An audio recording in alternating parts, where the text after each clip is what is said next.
Hey, how do you feel about some high rarity cards, or maybe some foreign ones, or maybe be ahead of the game with others by preparing for future set releases with very quick shipping? Check out EJ Gaming and use code British5 on checkout for 5% off on all your orders. Link in the description. Greetings duelists and welcome to another video. This past weekend was YCS Dortmund Germany, which was our first event under the new Forbidden Limited list, meaning that the dueling environment was going to be very experimental, and the conclusion of this event will most end up dictating the fate of what could be their contending strategies until the release of Age of Overlord. As opposed to the past couple of YCSs before this event, this one was astronomically high. It had almost 2,500 duelists attending to playing the main event, meaning that 12 Swiss rounds and then top 64 single elimination top cut. We have a lot to cover, and most likely by the end of this video we won't be able to cover absolutely everything, but we're going to do our very best to bring up the things you need to know the most out of this YCS. So on day one, we saw a couple decks that were doing very well on the first rounds of Swiss. By round 7, we had Virtual World, Monarchs, Bish Balkan, FTK, Scraps, Blackwing, Sky Striker, Cyber Dark, Dinomorphia, Exosister. Yes, that is a deck, and it was featured in round 5. And Dinosaurs, just to name just a few of them. And round 7 is very respectable. We're talking about half of the Swiss rounds, meaning that if these decks did well, like on the other ladder of the Swiss, we could have had a lot of nostalgic strategies that we haven't seen in a long time, just doing very well at this event. And you'll see later soon that even one of them actually did make it. But yeah, I think with the Arise Heart being gone, made all these decks very aforementioned strategies, and you can make the debate whether or not Arise Heart leaving the game was for the best of the format. But one thing we can agree is that it made it a lot more enticing for these nostalgia players that play all these other school decks. Around day 2 of the YCS, we saw the Scareclaw and Scraps were still doing very well. For those who don't know, Scrap is the first deck I actually picked up for tournament play.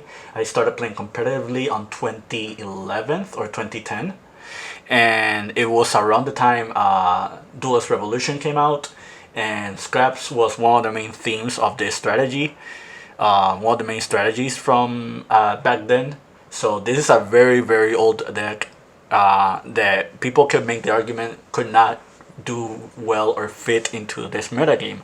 But by round 10 you had one that almost stopped, so that kind of goes to show you. So now we're going to talk about Top Cut. Shoutouts to Duelist Chronicles, a marvelous work as always. They do very good job showing the graph and showing all the deck choices and the decks we have for events. So from what this take note, this is top 64 and not top 32, with the very huge influx of players.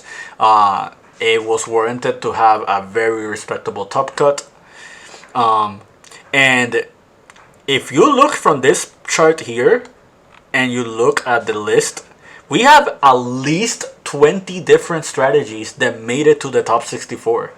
That is very respectable. That is very good sign of deck diversity. You can say this format was quite evenly mashed. Puns aside, let's start with the elephant in the room. Let's talk about tournaments. So with 10 top spots of top 64, this was the most represented deck to convert to Top Cut. I think this comes to almost no surprise. I think this deck was a lot of people's favorite pick. I think that a lot of people anticipated like this deck to do well, especially with the absence of a Rise Heart. It can play well going first or second. Its Unchained matchup is not unfavorable, and everybody knows how good Unchained was on the last list. Overall, it was a very, very well positioned deck to take into this event for the next format. Now let's talk about Unchained. This comes to also no surprise. A lot of players who played last format already know about this deck's success. This is arguably one of the better decks of the format. So at the end, it was a very, very safe pick. You also had like really good players who piloted the deck, make it top cut, like Jesse Cotton, for example. And it's soon to tell what will happen with Age of Overlord, but right now this deck is very, very adaptive to the current metagame, and it might be that same way for the next following weeks.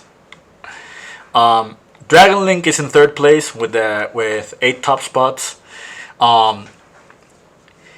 So despite the hits on the Forbidden Limited list, this deck proved itself to be just as powerful as it was last format. Its matchup against Tier Elements and Enchained are very favorable for them. The deck has a higher ceiling than most decks. Like, there are just too many cards in Dragon's arsenal that just made it a natural fit for the format. Bestials are just really welcomed in this strategy, and it makes it better in this deck than in other decks. Like, overall, really good choice. I think nobody should be surprised that it really did this well. And when Age of Overlord releases, I don't think this deck is going to be power crept. I think dragons are going to be naturally fitting into that format as well. But yeah, like, we're just going to have to see soon. But I think for now, like, dragons are in a very, very good spot. And if you are a dedicated dragon player, like, this is a really good pick. So, like, it translated well into Top Cut. Let's talk about Branded. Outside of Branded Expulsion, this deck has literally everything on its arsenal. Our Branded Fusion is arguably one of the best fusion spells, if not one of the best spells in the game at the moment. And the plethora of things that you can do with it when it resolves are just very game warping. If I'm not mistaken, I think this deck defeated Jesse Cotton in Top Cut. It's one of the decks that made top 8. And it goes to show you that the strength of this deck is to be very, very well respected. Branded Chimera is a different strategy. But if you it is also a deck that played Branded Fusion, and it played a really good plethora of Branded cards. So if you combine Branded and Branded Chimera as both one strategy, you have at least 8 decks in Top Cut that held Branded Fusion in their main deck, meaning that it's tied for 3rd place with dragons. So, like, this is a very, very, very respected deck. You should be very, very careful with it, like, facing the deck. And I don't think I also think it's a deck that is not going to get power crept anytime soon either. I think Age of Overlord, if anything, is just going to bolster the Branded strategy even further. So yeah, like, I'd say Branded is in a very, very good spot. Floogeries, another really safe pick. There's not much to talk about this. If you saw my video on YCS Cancun, it's basically the same thing here applied. This deck has very favorable matchups. Tier Element being part of the format was never an issue for Flunder. If Unchained, Tier, Dragons, Branded are all like very well positioned in the format, Flunder is just going to be as well positioned as all those other decks. This deck is also future proof. I don't think there's not a lot that's going to be hurting this deck that comes in the future on other sets, unless, like, we're talking like silver bullet cards that are just dedicated for it, like Droll, Zombie World, and maybe like Bakuska. Vanadium, something I brought up earlier this past week, and it was a looming fear that I had. So this is one of the more combo heavier decks that topped in this event, and I made a video pretty much talking about with a Rise Heart gone, you're going to see a lot of these going first, really hyper strong combo decks like doing well.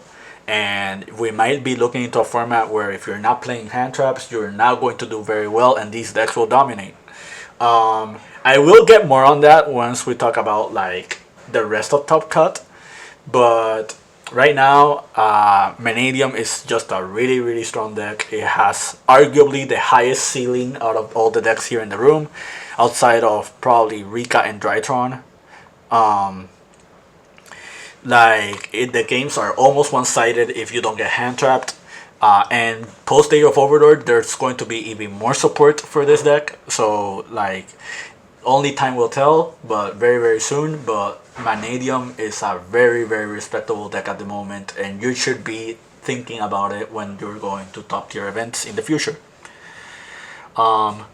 So now we have like other decks. You have Branded Chimera, Labyrinth, Purely, Vanquish Soul. I will talk about Vanquish Soul in a moment. Drytron, Mekanko, Purely Sprite, which is kind of unorthodox. Rescue Ace on Avalon. I'll also talk about that in a moment. That's also going to play an important role. Sprite, Synchro Branded, and as we brought up earlier, Virtual World made it to Top Cut. So yeah, let's go and talk about Top Cut for a moment. This is a Purely. Only 2 Purely decks made it to top 64.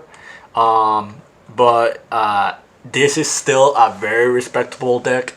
A lot of players, at least top contending players, shoutouts to Pac. I will link his video in the description. He was talking about how Purely was like his opinion for like one of the best choices for this event. One of the main thoughts were that with the silver bullet cards that hurt Kashtira being shifted away from the format, it makes it a lot easier and has a lot more breathing room for Purely to do well. Purely has no really bad matchups, at least that we can contend with. The deck can play a plethora of non-engine. As you can see, this list was playing Dimension Shifter, which is kind of unorthodox, but it kind of also makes sense. Like, if you're playing Purely as a going second strategy, or if you know you're facing like a graveyard-centric heavy deck, it's easy for you to position yourself well into those decks while you're playing Purely, even when you're on the Dimension Shifter. But as you saw, there's only like 3 Pureleys that made Top Cut, one of them being like a Sprite variant. This deck didn't do as well because it's a really hard deck to pilot. Not many of the players that were playing it like were expecting the trends of other decks to go as well, and despite the power level of this deck, it doesn't have like the highest ceiling either. And you also have the contention of people just keeping cards from past formats in their main deck, being unknown to how this format would evolve, and that's also a problem for Purely. Let's talk about Virtual World. For those who are unfamiliar, this deck was really good back in 2020. Like in late 2020, this deck was very strong. Then after the banning of like the True King Calamities, the deck kind of faded off for a little bit. So the thing about Virtual World is this deck is very similar to Unchained, in the fact where this deck is resilient to a lot of hand traps, at least like one of the more common ones. This deck can play Floodgates, as you can see with the skill drain. This deck can do very very well, like if you draw very good hands.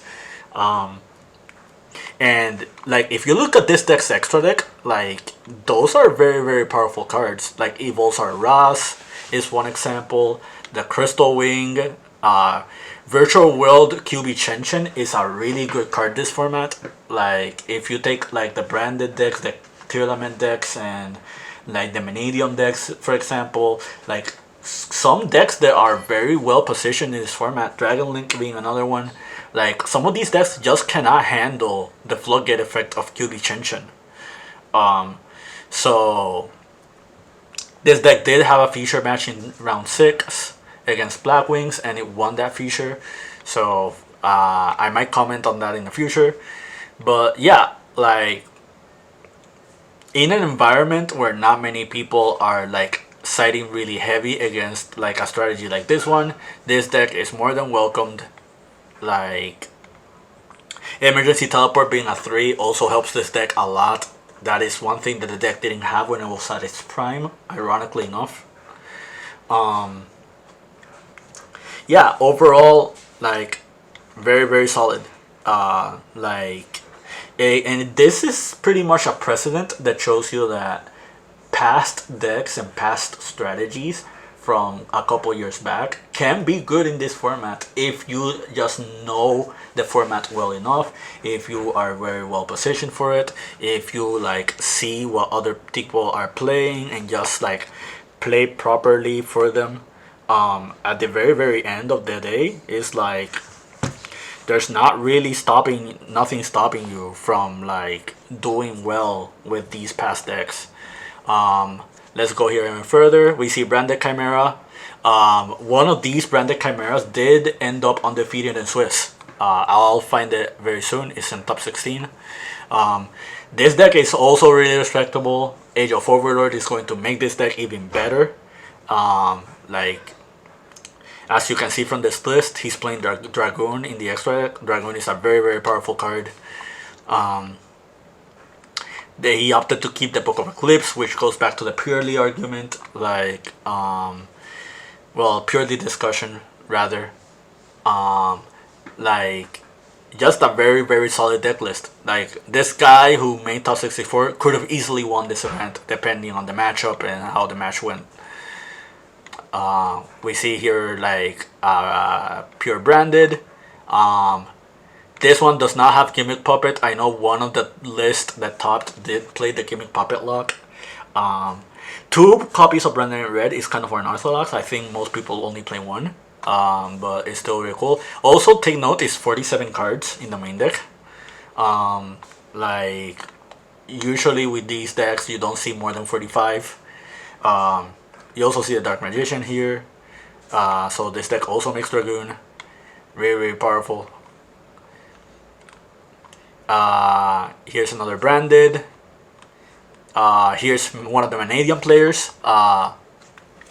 He's playing Revolution Synchron. Not many Vanadium players play Revolution Synchron. Not many players also playing Fenrir with the Skirkla Kashtira, but I think this is really strong. I think this is these are just 2 engines that are really favorable for synchro decks. Vanadium is a synchro heavy strategy. We also see Forbidden Droplets in the main. This is just like one of the tools that are now available more in the meta game now that Arise Heart is no longer in the format. So like just another really favorable thing to see here. Yeah, very very solid deck, very very scary deck. We see here an Unchained. We still see books in the main. We see Forbidden Chalice. I think this is more predicated for the fact that 2 Elements was going to be more present in the format. Also, it contests a Beast Dweller. It contests like a plethora of things that might counter your strategy that you really just don't want to deal with. So I pretty much say like I think Chalice was a very very smart move. Like if I were to play a deck like Unchained or Branded Chimera, I probably would consider this card. We see Mistaken Arrest in the side deck. That is a very, very, very powerful card. and I'm pretty sure they probably won him a couple of games in Top Cut. We see another Unchained. So, okay, let's talk about this one. So, as people who follow this channel already know, this is the deck I've been playing for the past month and a half. I've been playing this variant, the Super Heavy variant. The Soul Piercer is a very neat tech. It's basically a normal summon that you can use that can bolster through your engine. It's another card that works like with the strategy. It's another Earth Reveal. Like, another thing that we can take into consideration is the fact that we see Therion King Regulus. This is not standard in Vanquish Soul. The main reason he's playing that is because he is playing Merrymaker and Sargas here in like the extra deck. I'm not a fan of the Therion engine in this deck. I think there are other better options. However, it is really cool. It gives you another dynamic to your deck. Like, in the options, you cannot get to Baron the Floor, but you already opened Rosin. It gives you like an Omni Negate that you can use on your opponent's turn. So in the end, like, it's a neat tech. We also see Dimension Shifter in the main deck. That is another really strong card. Like, this is one of those things that I thought about, like, when it comes to Vanquish Soul. Like, and I'm doing this in the side deck. Pretty much, like, with our Rise Heart gone, a lot of people are not catching their card when it comes to like playing graveyard centric strategies, meaning that Shifter is going to be even more welcoming for the decks that actually do play it. We see Phantasme in the side deck. Phantasme is in a couple of other people's side decks. It's very strong against Unchained. It's very good against this deck specifically. So if he faced the Vanquish Mirror match, that is another card that's favorable for him. Like, you will see in Top Cut, like later in the top, that there is another deck that this card is really strong against, that is in this format. There's something really weird with this Vanquish list is he's only playing one copy of There Can Be Only One. I think this is like one of the better cards in the format. I think this card stops a lot of decks. I can understand that it's a deck building decision, and like when it comes to the super heavy samurai version, you don't want to open too many spell cards. You kind of want to like use your strategy with your monsters. So not having the room to like main or side TCG is respectable. Here we see Dragon Link. As you can see, there's only one Chaos Space and one Magnamut, but that really doesn't stop them. You only have one of the baby dragons as well, but you have like a lot of other monsters you can play. Now it's even easier to deck build because with less copies of Chaos Space and Magnamut, you can easily fit 40 in your deck. Most Dragon Link players before the Forbidden Limited list were playing like around 45 to 48. Because they needed room for like their non-engine cards as well as their engine starters without breaking with a few unorthodox one-offs that are engine requirements. Another thing that's strange here is he's only playing one Druid Worm in the main deck and he's playing two in the side. Like, I think Druid Worm is more favorable than something like Baldrake, but I do understand that you kind of want the diversity of the many different dragons that are in your arsenal. That way you can make your Lobelia more consistent. That way you can summon more against your opponent. And having a total of 6 Bestials, at least 6 level 6 Bestials, and 3 and 2 more in the side deck is very welcoming. Mekanko. So this deck also top 64, and not only that, it won its feature match in top 64, meaning that it made it to top 32. So as you can see, they're playing like a warrior package. This deck is one of the more forgotten decks out of Amazing Defenders. The other two being Purely and Rescue Ace. However, this deck has a lot of tools in their arsenal that are really strong going second, meaning that you don't really have to take a lot of cards to go second outside of like a few cards. Like we see that they're playing Ash and they're playing Imperm, but outside of that, you don't see a lot of going second cards in this list, because the Mikanko cards themselves are really really strong when they go second. Like you have stuff like Axos Fools, and you have stuff like Arabesque and Rondo. They just are problematic to your opponent if those cards resolve. And another outlier from this deck is the green Mikanko, the Yuli. You'll see it if you decide to like read and watch the feature matches.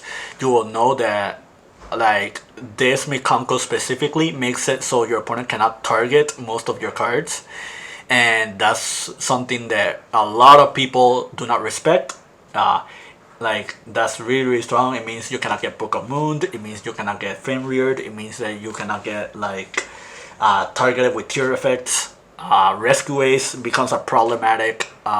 It becomes problematic for Rescue Ace if you're facing this deck, if you're playing this deck. So yeah, like even though Mikanko is not as strong as Purely or Rescue Ace, I say Mikanko is very very respectable. I think if you don't know the matchup, you're most likely going to lose, just because they have so many tools in their arsenal that are just really strong if they resolve. See, here we see one of the tier element decks. This is Herman Hansen. So we see Radiant in the main deck. The main reason for that is because it is a dark attribute kaiju, so you can use it to make King of the Swamp. Mud Dragon of the Swamp, and Mud Dragon can be used to make Bahamut Shark or Dweller. So that's really really strong. We see the King of the Swamp in here in the main deck. Not every list is playing King of the Swamp, but like for those who are, then it means that you have access to Grapha and Rule Kalos. They opted to max out on Scream. They're playing one of each Foolish. Something that you will notice with a lot of tier decks is they're playing 3 talents in the main. This is not a good mill, however, it is a really good draw. It is a going second tool because outside of the kaijus, there are no real going second cards in this deck. Outside of your engine. Like you can make the argument for Fenrir, but Fenrir is also a starter in this deck because it can search for the Kashtira. Yeah, like this deck top for a reason. Here we see another tier element. This one is not playing Swamp. This one is playing the kaijus. My bad. It's not even playing the kaijus either. It's playing the dangers. Another really cool card that we see here in the main deck is the Chiyama, the Unchained. Basically, it's a level 6, so it can make Beatrice. It's a water monster, so in the options that you have Super Poly, you can fuse into Mud Dragon with it, and like Tier Catch, for example. Yeah, it's a really cool tech. The set cards you can pop with this can be Solic and like your other tier cards, so they get an extra value when they're being sent for Chiyama's effect. Yeah, it's pretty cool. They opted for playing for Malicious and Dangerous. Yeah, it kind of goes to show you like tier elements have a lot of different ways that can be played. Not every build is the same. This one is playing Denier. This one is playing a heavier Shadow package. So just goes to show you like, you know, just how diverse and dynamic tier elements can be. But you know, Danger Mothman is kind of scary because if you're playing a tier mirror and this card resolves for both to draw and discard, like you're giving benefit to your opponent. But the same argument falls for the Chisu Millers.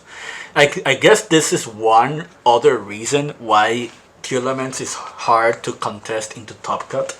Like, it's the deck that represented the most in Top Cut, but if you have tier element mirror matches happening one against the other, like, it's going to be very chaotic because, like, some of these cards benefit both players. And at the end of the day, it is a dice roll deck. It is like a milling deck. So Like, not every hand is going to be the same. Not every strategy is going to do the same optimally. It's pretty much like Lightsworn back in the day. See, here we see another tier element. They're playing Shiyama as well, but this time they're playing Gamma Seal. This one made top 16. This card is one we didn't see in the other tier decks. Card Destruction. Another really strong card, but again, it's a card that benefits both players, so it's a very risky card if you don't know what matchup you're up against. We see the Banshee and the Zombie World here in the side deck. That is pretty much like a predicated answer to Flu. It also stops a lot of rogue decks, like for example, Salamangreat, all the Cybers decks. Like it's very strong. Like, you can make the argument, but this card is also good against Unchained because it makes it so they cannot make the Yama. It makes it so they cannot make the DDD High King Caesar. It makes it so like Mock Racker is also very awkward to use because you cannot use that effect to bring back a Fiend monster. It also shuts down Yama's graveyard effect. So against decks like Undead, Unchained, and like Floowandereeze, this card is really strong. Here we speak of the devil. Here's Unchained. Here's Jesse Cotton's list. It's really similar to like last format. Like, the main takeaway from this is that he is playing more hand traps. We see in the side, we see Droll, and we see like Ghost Sister. Jesse is still respected purely and still respected like XYZ decks. That's why the XYZ Encore is there. Yeah, not much to say. He lost to Branded in top 8. Here's another dragon list.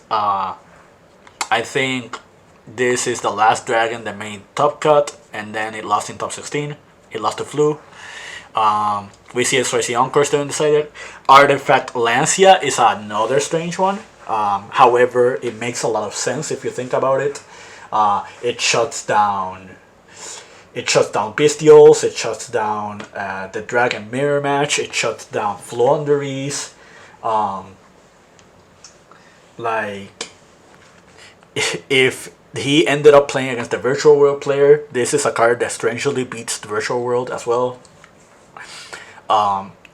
Like, in a meta game where you know dragons and Floowandereeze are going to do well, this card is very good. Branded is another deck that Lancia can catch people off guard if they play incorrectly into it. So yeah, very solid list. He had a feature match in top 16 versus Flu. It was not favorable for the dragon player. See, here we see Branded Chimera. This guy was undefeated in Swiss. Like, very cookie cutter list. We see TC Boo in the main deck. That is a trend we're going to see on other strategies here. You will see something that happened with this card that made it favorable here. Yeah, very solid list. I think any deck that can play There Can Be Only One is a deck that's going to do very well this format, because a lot of really good decks that are doing well right now are monotype. So basically Branded tier elements, like Vanquish Soul, just to name a few. Here we see Gabriel Net's tier element list. I really like this list. I think out of every tier element list that I've seen so far, I think this is one of the better ones, and I'll explain why. The first thing I like about this list is the 3 Druid's Worm in the main deck. This is not just a contingency plan against Unchained, it's also a contingency plan against the Mirror Match, and it is a level 6 monster, so you can make Beatrice with it, and it is a dark monster, so you can fuse away with it to make Mud Dragon. So I think this was like a very optimal choice. I think out of all the tier element decks, I think this was like the best tech choice that one could have made. We also see the Card Destruction and the Foolish. We see the Mothman and the Nessies. Very slight danger package, but it makes a lot of sense. Nessie is a monster that you can make Garura with, and Garura is level 6, so it makes Beatrice a lot easier. Overall, this list looks very, very solid. The numbers make a lot of sense. The deck is very, very consistent at what it does. The fact they can play Toad Bahamut Shark is really, really strong as well. Yeah, overall, very, very solid list. I really like it a lot. If I were to play Tier Elements, I probably would play it like this. We see the Scatter Shot, and we also see the TC Boo in the side deck, which comes back to what I was talking about.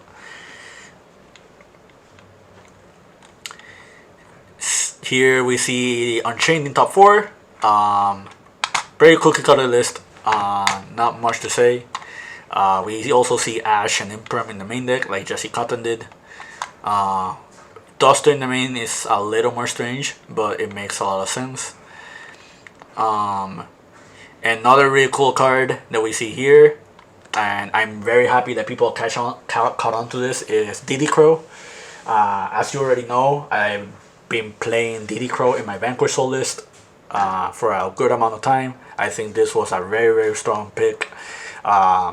If you can play alongside Bestials, it's even better.